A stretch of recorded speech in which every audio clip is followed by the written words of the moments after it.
retaliatory Right. tariffs. It's in nobody's Stop C100. interest for there to be an escalating trade war, Drop and this constant ratcheting tariffs. up Donald of Trump. tariffs is bad for global demand, it's bad for prices, which Westminster. means that it's bad for British consumers. So I think it's right that our government takes a cool-headed, pragmatic approach to this and puts the national economic interest 25. first. It's Thumbs up, right, why sunscreen. we need to do everything we can to Times the protect bottom. British business and British consumers from these global economic Date headwinds. today's the 7th of And April. part of Monday morning, that guys, is 2025. the package that we're announcing today to support the British car industry. We want to give British manufacturers certainty about the cars that they will be able to sell in the future. So we're committing to that 2030 phase-out date for the sale of new petrol and diesel cars, but we're also being clear that hybrids, full hybrids, cars like the Toyota Prius and the Nissan e-Power can be sold through to 2035, and that plug-in hybrids can be sold during that period too.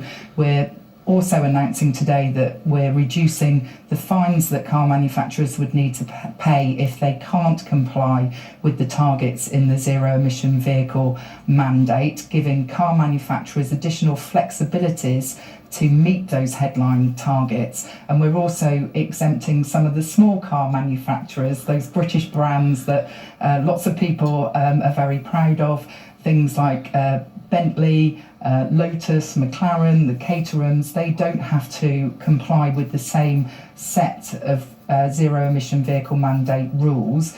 And so we want to provide certainty to British business. We want to ensure that our domestic manufacturers can lead the transition You can ours affect Woking Town locally. And that consumers can still benefit They're based in Woking from locally. those lower running costs of affordable electric vehicles that we want to see coming onto the market in the next few years. Okay, well, we've spoken to Professor David Bailey this morning. I've met a lot of people that don't like their electric vehicles. From the I don't think Birmingham Business School. He they're knows all good. about the car industry, and he said, look, this is a start. But he said that this tariff, this 25% tariff that the US is imposing on vehicles is a potential killer blow for our car industry. And he thinks you need to go much, much further and have a fully formed, more joined up industrial policy. Is this a start or is this an end? Aye.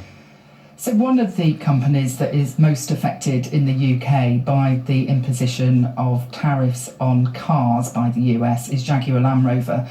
And they have come out this morning and have said that they welcome this package of measures that we are announcing today. We're not pretending that this is a silver bullet. It's part of a puzzle that we need to get right over the coming years.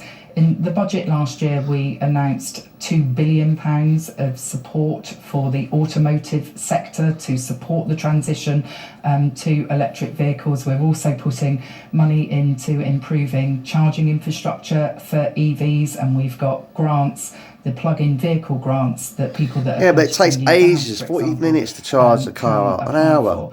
So Inconvenient. the industrial strategy that the government is working on, and we will be The electric publishing cars in ain't the coming solution. months, is critical, but we are The public will not get the electric cars. The fact that this government Only needs behind to the cars, do a company everything it can that to shelter provide cars British at the moment. businesses and British And that's a fact. consumers from these global economic headwinds that we are experiencing. The Prime Minister has spoken this weekend. A Tesla about the fact car, that we are entering as a new police car, going to do global era about when 50 it miles comes if to it goes trade. fast. And so that's why At we at today best. are announcing this package 100 of miles if it's support slow, that will so- enable our car industry to thrive Electric into cars the future aren't the and to solution, be and then providing those high-skilled hybrid jobs, cars which we are know not is so solution. important in our They communities. make the car heavier, Okay. it damages the road There are structure as things well. here that The roads you're ain't clearly designed doing it in for the UK for those cars. industry. It's a But disaster. it's not a massive change on what you'd already announced, disaster. is it? If things are as dramatically altered in the last few days as you're saying, if we're now looking at a whole new global economy, tweaking some dates and adjusting some tax differences doesn't really change the life and prospects of somebody who's going off to work right now in a car plant. So it's really important that we get the balance right here, John, because in the last government we saw Rishi Sunak, who was the then Prime Minister, constantly chopping and changing. 1 minute they were in favour of a 2030 phase-out date for the sale of new petrol and diesel cars. The next minute they were putting it back to 2035. That tanked demand for EVs, and so we are not going to make that same mistake.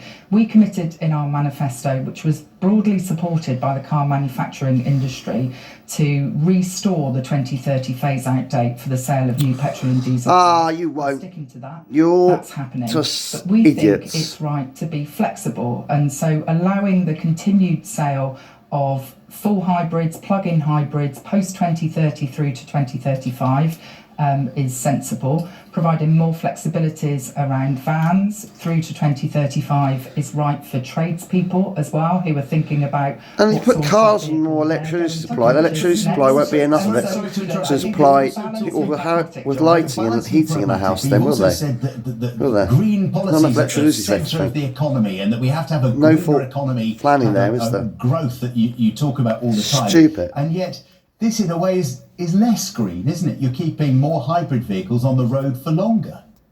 So what this package does is enable us to provide certainty to business, to grow the economy, protect those jobs, whilst also cutting carbon emissions. So the changes that we are making have been very carefully calibrated so as not to have a big impact upon the carbon emissions. What about the old milk vote? Some milk man needs to come around electric carbon emissions in the morning. as a result of these changes is negligible. They're electric, okay, well. Heidi Alexander, They can only go thank you for so joining us far. on Breakfast this morning. Thanks for your time. So it's got to be used in the right way. It is Put thumbs up the right side screen, subscribe to my show on Side Jones. Tell me what you think about it. Bye from Side.